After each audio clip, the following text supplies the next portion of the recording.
She stole our son in the middle of the night and disappeared. No phone call, no explanation. I searched for her for a long time until I found out she had gone to my brother. But that wasn't the worst part. My name is Mark Grayson, and this town was once my home. Rangeville is a place where everyone knows everyone else and nothing ever changes. They still serve coffee in cracked ceramic mugs, and neighbors leave their doors open when they go to the store, because who needs locks when you know everyone?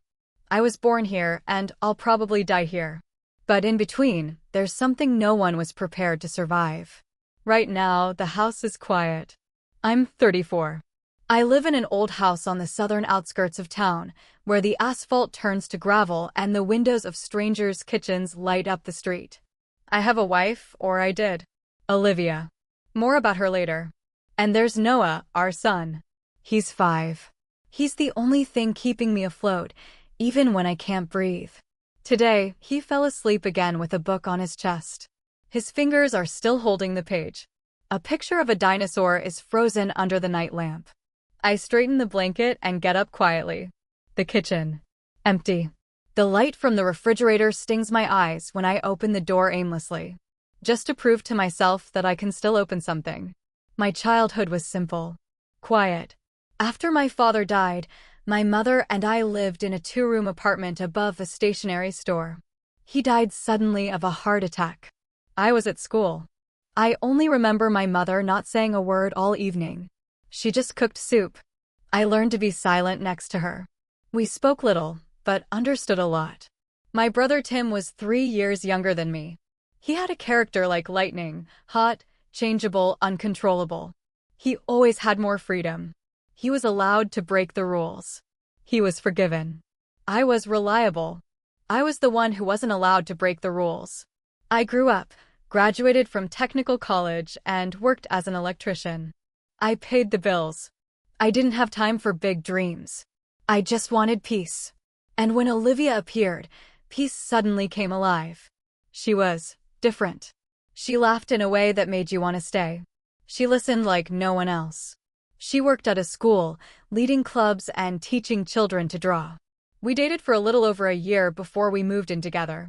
The wedding was modest, an old courtyard under a hill, plastic chairs, relatives who mixed up names. But I remember how she held my hand when we danced, and I didn't want to let go. Life was simple. Not perfect. But it was real. Then Noah was born. I held him for the first time, tiny, warm, loud, and I knew that now I belonged to someone completely. And I didn't want it any other way. We bought a house, the same one where I'm standing now with an empty refrigerator. We renovated it. We hung children's drawings on the walls. We learned to say, "I'm sorry," and "I'm tired too," even when we were angry. It was our home. Our peace. And none of us knew then that the scariest thing isn't when something explodes. It's when it cracks. Quietly. Imperceptibly. Gradually. The first year after Noah was born was like running in circles, no stops, no breaks, no clear beginning or end. We were constantly sleep-deprived, short on time and patience.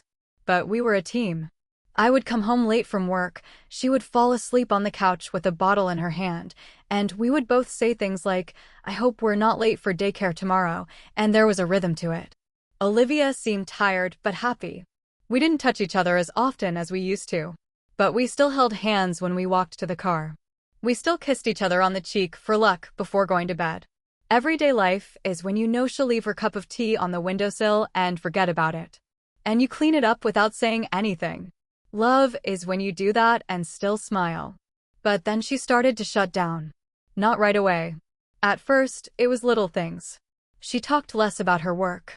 She sat silently at dinner. When I asked her what was wrong, she replied with a rehearsed nothing. She always did that, she was silent. But this time the silence was deeper. Like underwater. Dangerous. On Saturday, we had a fight. Over something stupid. Over trash. I didn't take out the trash. She was silent all day, and then she exploded. "You don't notice anything, Mark. I'm here and you're always somewhere else." I didn't know what to say. Because anger woke up inside me. I work 10 hours a day, I come home, I clean up, I buy food, and you say I'm not here? She didn't answer. She just went to the bedroom. and locked the door. The next day, she acted as if nothing had happened. She smiled at Noah. She folded the laundry. She made coffee. But she didn't touch me once. And something about this familiar routine was scarier than the argument itself. Then there was the evening when she came out of the shower wearing an old t-shirt I had given her. I looked at her a little worn out, with wet hair, but as beautiful as she had been in the library. I wanted to say, I need you. But I said, don't forget to turn off the boiler. She nodded. And that was it. I didn't know we were losing each other. I thought it was just a phase. Overwork. The season. But sometimes loss begins with silence. With not being able to catch a hand before it slips away. It was cold, mid-November. I was installing a new switch in the bathroom when the doorbell rang. The number was unknown. I would have ignored it, but something felt off, an inner chill, like a hint of something. Mark. Yes, it's Tim. I fell silent. My fingers froze on the copper wire. I'm in town. I'm staying with old Pete. Remember his trailer? I remembered.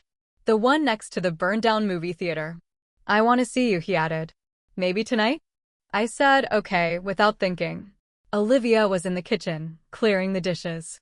I walked in, pressing the phone against my thigh. That was Tim. What? She froze with the plate in her hands. He's in town. He wants to meet up. She slowly put the plate on the shelf. Why now? She asked. I have no idea. She didn't say anything else.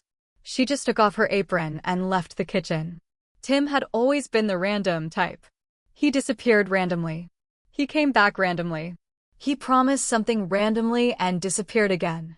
He was gone for 5 years. The last time I saw him, he was trying to go to LA and make movies. 6 months later, he was sleeping in a van outside Denver. We met at a bar. He was the same, a little older, with the same sharp shoulders and a smile that always masked more than it revealed. You haven't changed, he said, sitting down. You're still wearing the same shoes. I looked at him. I didn't feel like joking. Why did you come back? Just tired. I want to be home for a while. See you guys. I took a sip of beer. I didn't answer right away. What kind of job are you looking for? I haven't decided yet. Maybe something manual. Maybe I'll move on. Just staying here for now. He said it as if life were just a subway line and he was choosing which station to get off at next. I missed you, brother, he said suddenly. Me too, I lied. When I got home, I told Olivia everything. She listened without interrupting, asking only once. Is he looking for a place to stay? I nodded. Do you think we could, temporarily? She was silent for a long time. Then she asked, how long is temporarily? I didn't answer. Because I didn't know. Tim arrived on Sunday morning while we were having breakfast. Noah was running around with a spoon, trying to make a tornado out of oatmeal, and Olivia was brewing tea. It was cozy, even homey. I didn't call him, but he showed up as usual, without warning. With a box of donuts and a big smile. Hi, family, he said, as if he had been living with us all along. Olivia didn't smile, but she wasn't cold either. Just calm. I thought I'd treat you guys, he said, putting the box on the table. Remember, Mark, how we used to argue when we were kids about who would get the last chocolate-filled one? You always ate it, even when I won, I said. He laughed. Olivia glanced at me briefly, somehow cautiously. Tim started coming over more often. For coffee or to check on Noah. At first, it seemed cute. He brought toys, told Noah stories about the adventure train, built forts out of pillows. You have a talent, Olivia said one day as Tim was putting Noah to bed. Kids love you. He just shrugged. I'm just trying to be helpful. One day I walked into the kitchen and saw him wiping down the table. Olivia was talking to him about renovating the nursery. Where were you when I painted the ceiling myself? I joked, trying to lighten the mood. Tim raised his eyebrows. I wasn't here then. But I'm here now. And his words didn't sound temporary. They sounded like a commitment. Tim stayed over several times on the couch, with a blanket, no complaints.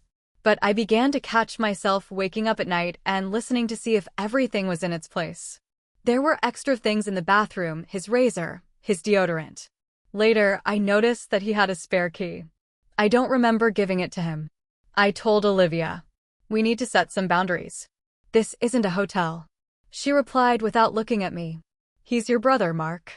Just give him some space. But it wasn't about space. It was about the feeling that someone was slowly rearranging the furniture in your house while you weren't looking. When I was a child, my grandfather had a dog.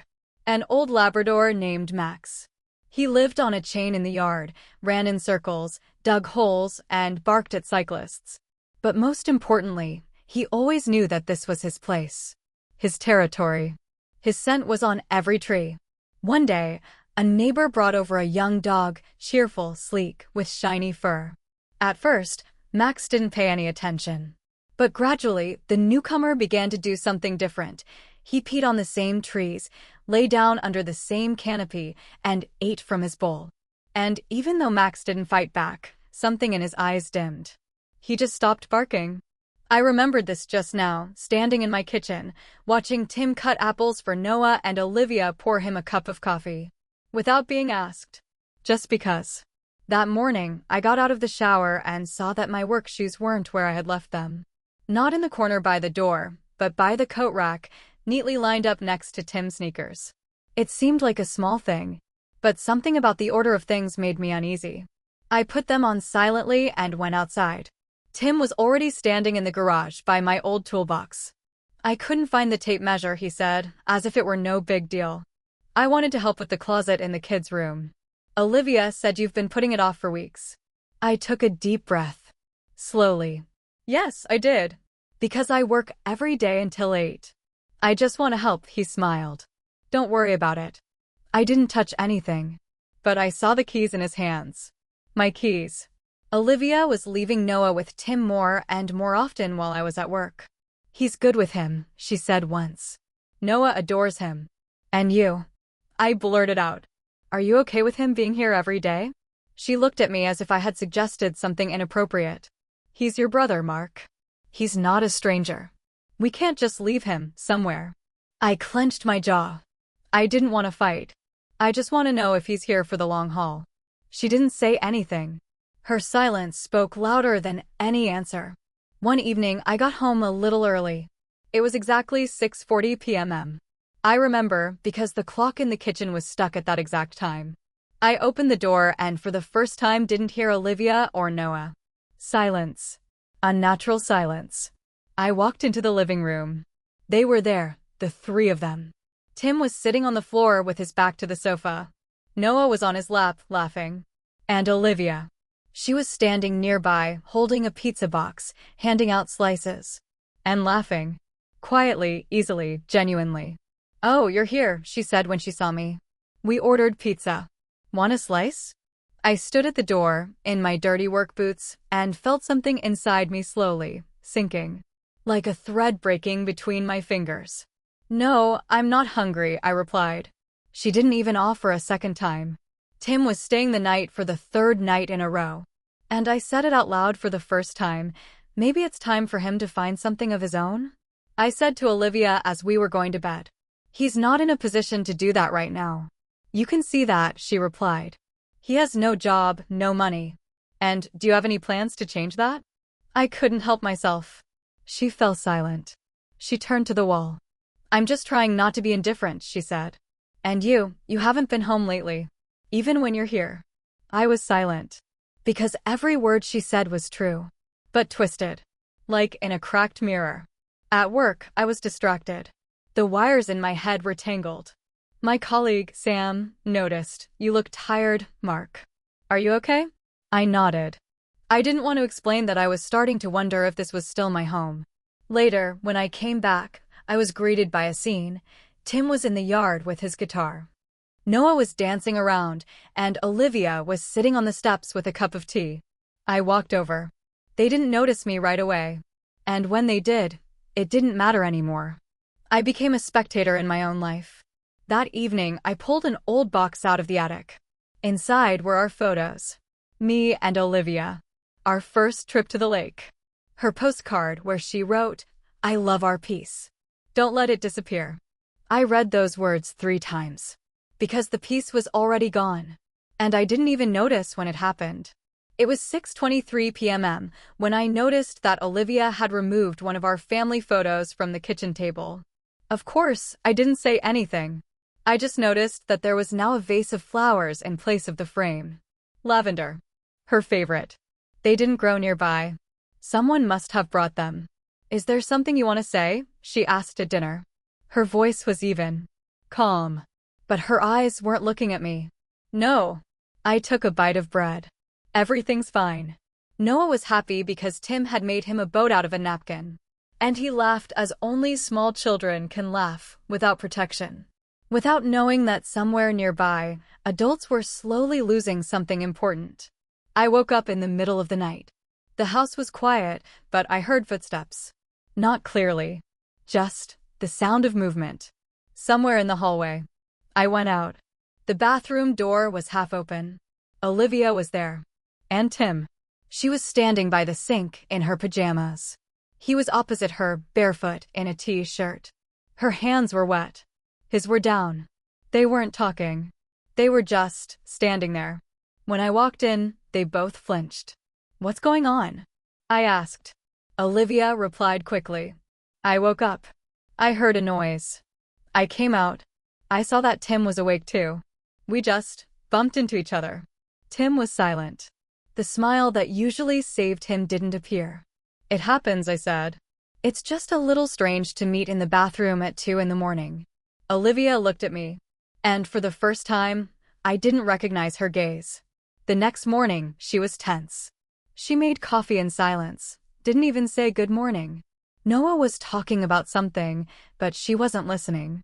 I sat at the table looking over the bills and said, "We need to talk." "Then talk," she replied without turning around. "He's here every day. Every night. He takes my things. I paused. "He's becoming part of our life. And I don't know who we are anymore." She stopped and put down her spoon. "What about you? When was the last time you asked me how I was feeling? When was the last time you were home before 8? You're always tired, always silent when I talk. And suddenly now you wake up when he's here." I looked at her and something stuck in my throat. I wanted to say, "I'm just afraid of losing you." But what came out was, "This isn't about me. It's about you. We don't have anything, Mark. But you've already decided that we do." And she left the kitchen, leaving her cup half full. I didn't go to work that day. I just couldn't. I sat in the garage, taking apart an old box of small parts. Bolts, nuts, washers, they don't betray you. They don't look at you with pity.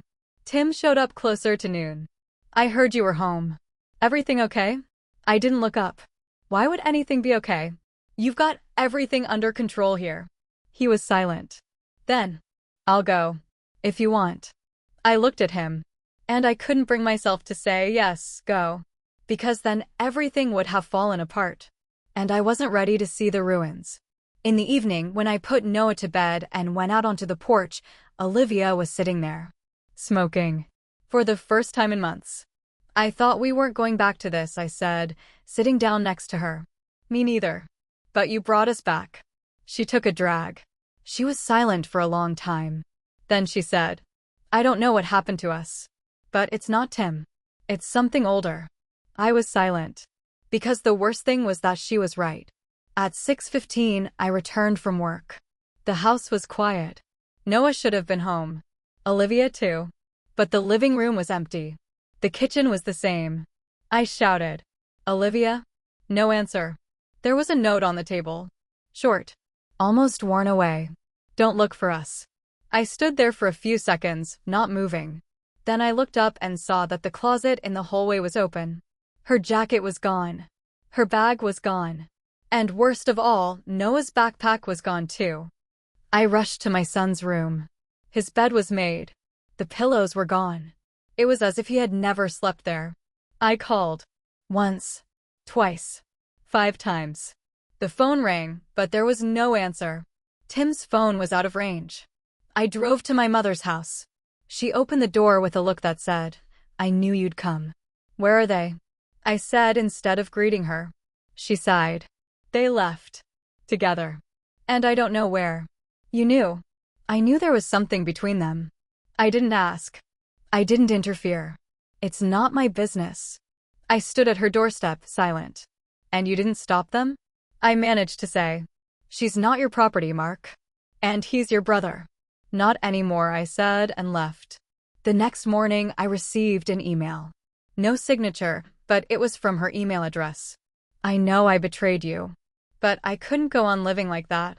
You were physically present, but always somewhere far away. And he was there. Always. Don't look for us. This is my final decision. No, I'm sorry. No explanation as to why she took our son without saying a word. Just an excuse. I went to the police. I reported the child abduction. At first, they thought I was just another angry husband. But I insisted.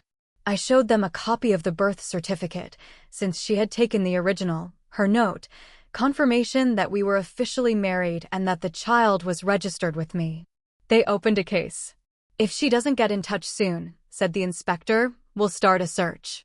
What about Tim? Can he be reported missing? If you suspect he's helping with the illegal removal of a child, yes. Write a statement about him too. I did. 2 days later, I received a message from an unknown number. Noah is safe. You have no chance of winning the court case. I saved the number. I forwarded it to the police. They replied that they would take it into account. But I knew it wouldn't be peaceful. This was war. On Monday, I was sitting in a lawyer's office. A straight, gray-haired man with the name Cosner on his nameplate was holding my documents in his hands. You want to file a missing person report for your wife, locate your son, and initiate divorce proceedings, correct? Yes. And terminate her parental rights, if possible. Cosner nodded. It's possible. But we have to act quickly. You are the legal father. And if she took the child without permission, that's a violation.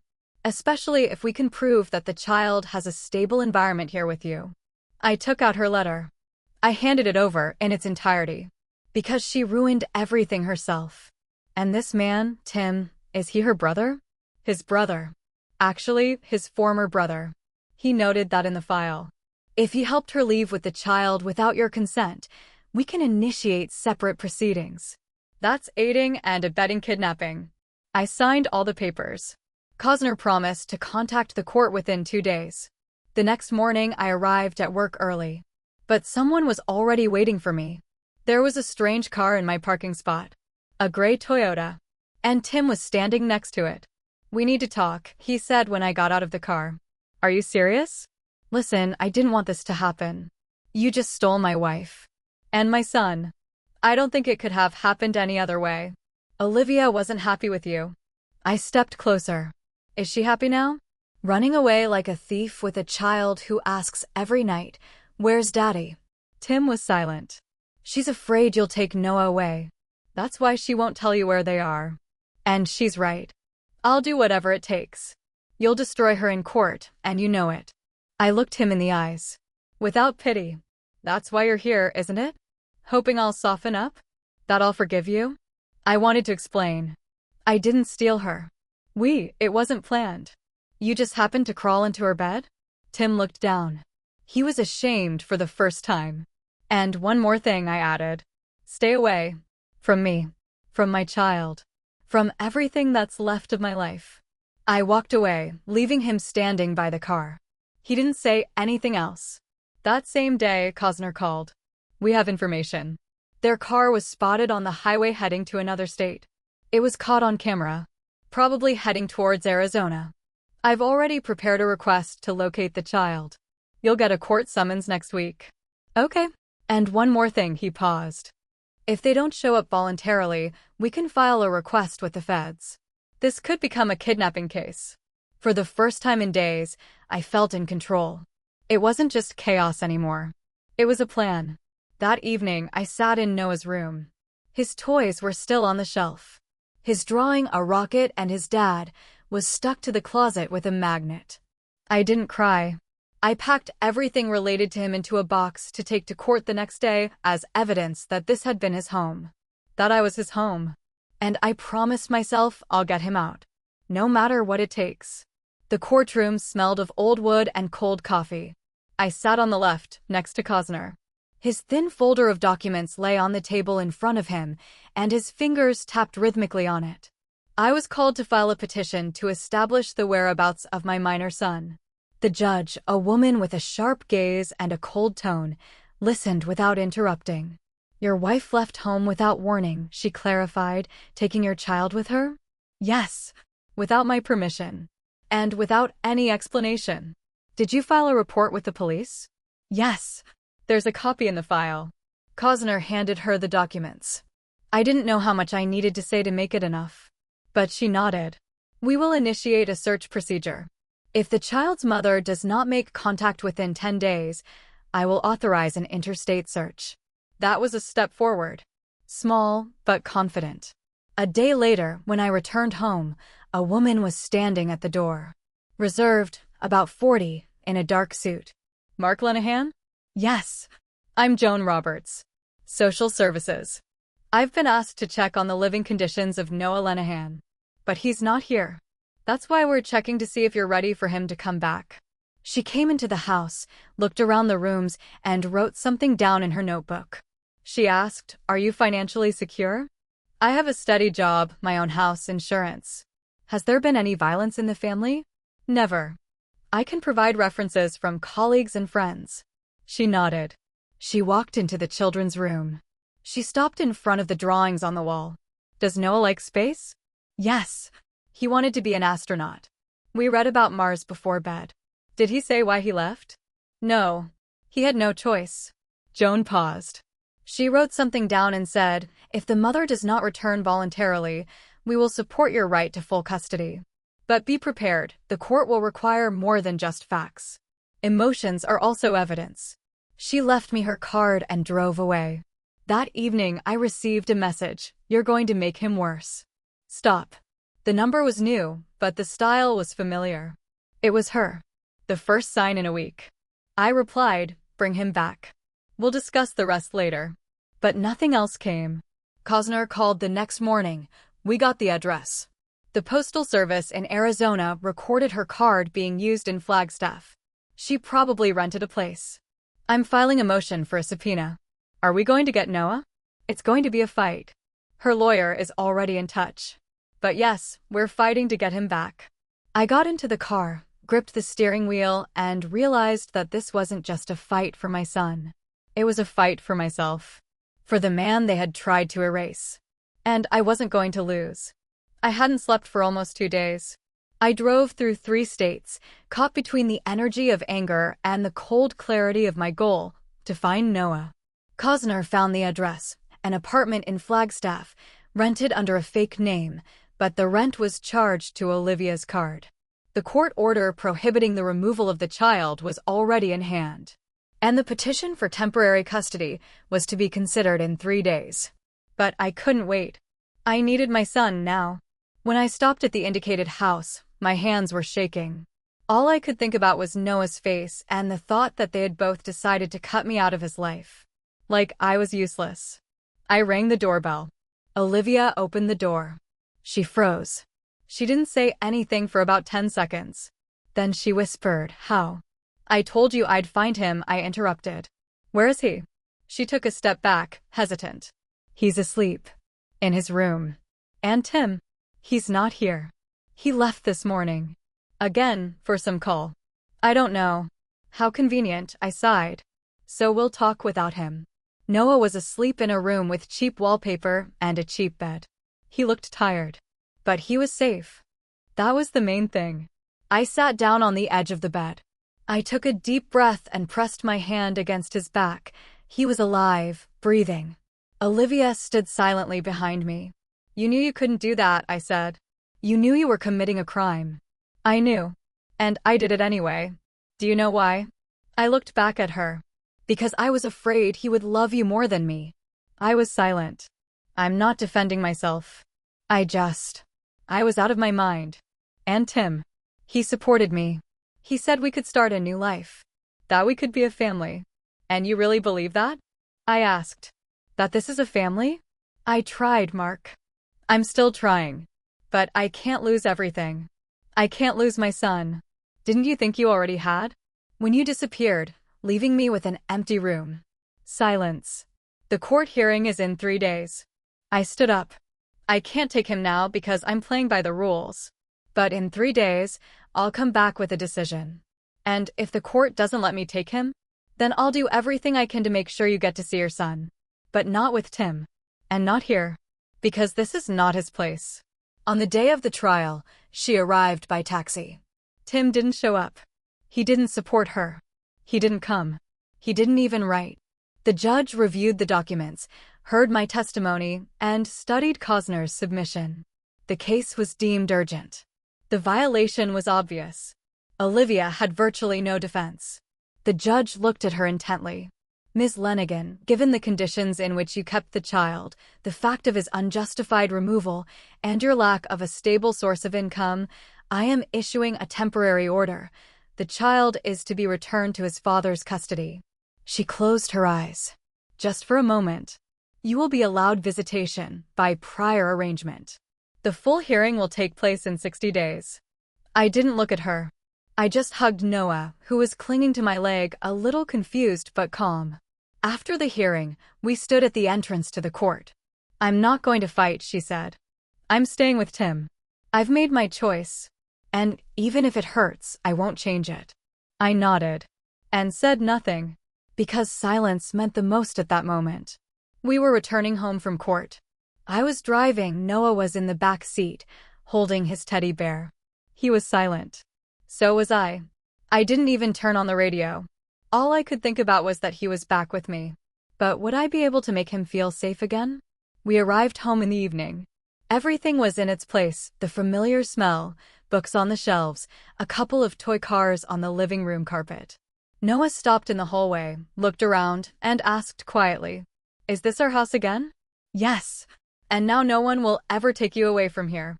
He walked silently to his room and sat down next to a box of building blocks. I didn't bother him. I just made dinner, chicken soup and some pasta. I turned on his favorite cartoon. Noah ate everything down to the last spoonful, then came over and hugged my arm. "Can you leave the light on in my room tonight?" "Of course, son." The next morning, Joan, the social worker, came to visit us. She checked the conditions, saw the separate children's room, the refrigerator, and the first aid kit. After the inspection, she said, "Everything is fine. You have given him a home, and it shows." I nodded. Although inside, nothing felt fine yet. We woke up early. I made an omelet, toasted some bread, and poured cocoa. "Do you remember that green toy car we used to paint together?" I asked. "Yes.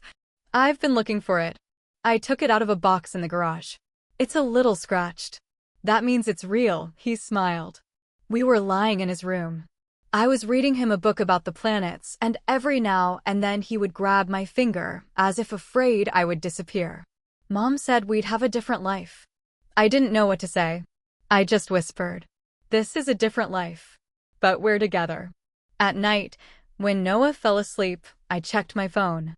There was a message from Olivia. "I know I made a mistake. Can I see him next week?" I replied, "If he agrees, then yes." The house was quiet. But it wasn't an empty silence. It was the silence of a child's breathing, the soft crackling of the heater, and the night light leaving a warm island on the carpet. I sat in the living room. A mug of half-drunk coffee stood nearby. I wasn't thinking about the trial or Tim. I was thinking about one thing only: we were home. And as long as that remained true, I could endure anything. Olivia never showed up. At first, she wrote occasionally, cautiously. She asked how he was doing. I responded briefly, without emotion. Sometimes I included photos: Noah drawing in the garden, sleeping with his teddy bear, laughing hysterically while we played soccer. But with each passing week, her messages became fewer and shorter. Then they just stopped. I didn't ask why. I didn't look for explanations. One morning, I just realized that she had made her choice again, and this time it wasn't us. No calls, no letters, no meetings. She was gone. Not even in the city in my life. The emptiness she left behind became less noticeable with each passing day, but no less profound. Weeks passed. Then months. I gradually settled into a new rhythm. Everything revolved around Noah: kindergarten, clubs, doctors, meetings, sandboxes at home. I tried to keep up with everything, but it was difficult. Not physically, but mentally. Always being there. Always warm. Always strong. In the end, I hired a nanny. Claire. 30 years old, she also had a son, and you could feel her experience from the very first moment. She didn't fuss over Noah or try to be his mother. She was simple, consistent, and friendly. He quickly got used to her. In the morning, she helped get him ready, picked him up from kindergarten in the afternoon, and they cooked dinner together. Sometimes I would come home from work and find them drawing or making dinosaurs out of dough. At moments like that, I would breathe a little deeper. Things changed at work, too. My boss called me in and offered me a new position as service team coordinator. It meant more responsibility, more technical checks, meetings with clients, but also a much better salary. They knew what I had been through, and they saw that I hadn't broken. I accepted the offer almost without hesitation. I worked for a service company, setting up power supply equipment for businesses. And yes, there were opportunities for growth. It's just that few people could withstand the pressure, constant travel, schedules, breakdowns, customers who wanted everything done yesterday. But I persevered. And I think I learned not just to survive, but to build. In the evening, I still fell asleep next to Noah. Not always, but often. He fell asleep holding my finger, and that was the only thing that really calmed me down. All that was left in her room was a box of her things. I didn't throw it away. Not yet. But not for the memories. I just didn't want to touch the emptiness again. But what was important was that we were no longer living in anticipation. We were living now. Claire increasingly stayed for dinner, and sometimes just came over after her shift, not to work or help, but just to be there. And one day she brought Liam with her. The boy was shy, with eyes like hers, but he spoke less. He stood in the doorway, holding her hand, and when Noah ran out of the room, he immediately hid behind his mother's back. "This is Liam," Claire said. "My superhero. But he's in disguise." I smiled and sat down opposite him. "We have dinosaur cookies. Maybe you can save one of them." He nodded. 15 minutes later, they were building a space out of pillows, and Noah was laughing like I hadn't heard him laugh in a long time. It was new, 2 kids, 2 adults, and some inexplicable feeling that everything was falling into place. I later learned that Claire had been raising Liam on her own for 3 years. Her mother lived across the street and often took the little boy for the night when Claire was working. They were like a little shoulder of support for each other. Not a perfect family, but a strong one. Just like Noah and me. Claire and I started seeing each other almost every day. It wasn't intentional, it just happened. I found myself cooking dinner for 4 instead of 2. I bought the juices Liam liked to drink. I put on movies they both loved. I adapted not because I had to, but because I wanted to.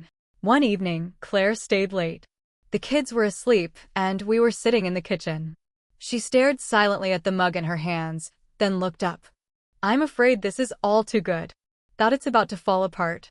Because that's how it's always been. I build something, and then I lose it." I dried my hands with a towel and sat down next to her. "You know, I used to think that too. That all I had left were fragments. But you're not a fragment. You're something new." She nodded, and this time it wasn't with doubt. It was with trust. She stayed that night. We didn't talk about us, we didn't make any promises. We just lay there next to each other. No masks, no past. And in that silence, with the children asleep and the world a little quieter, I fell asleep for the first time in a long time without pressure in my chest. In the morning, when Noah woke up and saw her in the kitchen, he simply said, "Can Claire stay with us now?" And I replied, "If she wants to." The trial did not last long. Olivia did not appear neither at the first hearing nor at the second. Her lawyer disappeared even earlier and stopped responding. No calls, no letters, only emptiness filled the official documents. The Guardianship Council representatives quickly concluded that the child was living with his father, that the mother was not in contact and was shirking her responsibilities. 6 months after the documents were filed, the court officially recognized me as Noah's sole and full guardian. I remember that day, sunny and windless. The judge announced the decision, and I just sat down on a bench in the hallway, holding the printout. There was no joy, no relief. There was only silence. The kind you feel when something big disappears, even if it hasn't been part of your life for a long time. Life went on. Claire and Liam were with us almost every day. We didn't discuss when it became living together, it just happened. On weekends, we had picnics in the yard, the kids played with an inflatable pool, and competed to see who could build a toy set faster. Liam taught Noah how to ride a bike. Noah, in turn, convinced Liam to try broccoli because if dinosaurs eat it, it must be good for you. In the evenings, I sometimes found myself thinking that maybe this was what real life was like, without drama, without fear, without strangers lurking in the corners of the room. Simple days. Children's laughter. Warmth in the house. And Claire, whose smells of vanilla and earth after rain. Almost 2 years passed. And then she appeared. Olivia. No phone call, no letter. She just knocked on the door on Sunday evening. She stood there with her backpack, tired, her mascara smeared. She didn't say a word, just cried. She stood there on the familiar porch where no one was waiting for her anymore. I stepped outside and closed the door behind me. She cried for another minute, then whispered, "I lost everything." I didn't answer. Tim left me 6 months ago. He said he couldn't take it anymore. I tried, honestly. I was alone. With no one. I was suffocating from loneliness. And all this time I thought I would come back and be able to get something back. I didn't invite her in. Because there was nowhere to go. And there was nothing to return to. What about Noah? Is he here? Her voice broke. I want to see him. I missed him. He's asleep, I replied. She nodded and took a deep breath. I know I betrayed you. And that maybe nothing can change now. But I would like, somehow, to be close. I looked at her for a long time. There was no anger in my head. Just emptiness. The kind that remains after a fire. He already has a family. We all have lives. And you can't just come back and be a part of it. Because you're not at the center anymore. Not even on the periphery. She started crying again. But I didn't open the door. I didn't invite her in. I didn't hug her. I just stood there and kept my distance. I'm sorry, she whispered. But there was no need for an apology. Time had sorted everything out. She left. And I went back to my room. Claire was reading a story to the children. Her voice was calm and deep. Noah was lying under the blanket, not yet asleep, laughing at his favorite part. Liam was hugging his teddy bear. I sat down next to Claire and took her hand. And I realized I was home. Months passed after that evening when Olivia returned and left. I never saw her again. She didn't write. She didn't call. She didn't show up. And maybe that was for the best. I didn't tell Noah about that meeting. Maybe someday, when he's old enough to understand that sometimes love isn't a guarantee that someone will stay. That sometimes people leave not because you did something wrong, but because they don't know who they are. Life went on. Claire and I moved in together officially. Liam moved in with us. Her mom helped out as before, but now we were a real team, a family that had put itself back together. I got a new position at the company, project manager. After so many years in the technical department, it seemed surreal. But I guess when you go through fire, people start to see the steel in you, not just the exhaustion. The kids went to the same school. We picked them up together after class. We cooked dinner together, argued about cartoons, played board games where everyone cheated but no one got mad. Life returned to the house. And then came the wedding. It wasn't a big one. No dresses with 5-meter trains or ice sculptures. Just us, the kids, Clarina's mom, a few friends, and a summer evening in the backyard. Noah held the box with the rings. Liam gave a toast with apple juice, and we all laughed until we cried. I looked at them, at our imperfect family, stitched together from different pieces, and I was no longer afraid. I felt warmth. And faith. And now, if you're reading this, if you've been through every breakdown, every doubt, every blow with me, I want to tell you something important. You will survive. When you were betrayed, you thought you would fall. But you got up. When those you loved turned their backs on you, you kept yourself and your child afloat. When you were left alone, you built something new. So if you are sitting in the dark right now and don't know how to go on, remember, The brightest things are born not when we are ready, but when we are broken but still able to hold someone's hand. And one more thing. Don't be afraid to start over. Because sometimes what is destroyed for a reason. To make room for something real.